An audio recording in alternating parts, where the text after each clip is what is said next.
జై శ్రీరామ్.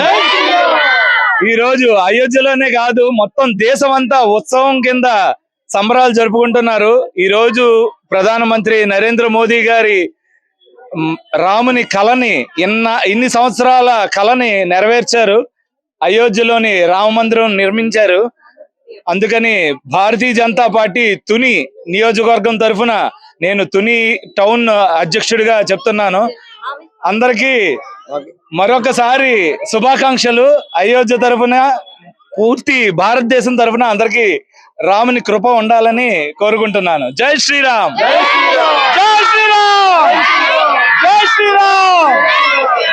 అతి పురాతనమైనటువంటి ఈ రామాలయం 18వ శతాబ్దంలోది. ఇది తుని బెల్లపు వీధిలో గల ఈ రామాలయంలో ఈరోజు అయోధ్యలో జరుగుతున్నటువంటి కార్యక్రమం సందర్భంగా ఇక్కడ ఉదయం నుంచి కూడా అభిషేకాలు, హోమాలు, కళ్యాణం, తర్వాత ఏమో పట్టాభిషేకము, రాత్రి పూలాభిషేకము మరియు దీపాలంకరణ ఉత్సవ కార్యక్రమాలు చేపట్టడం జరిగింది.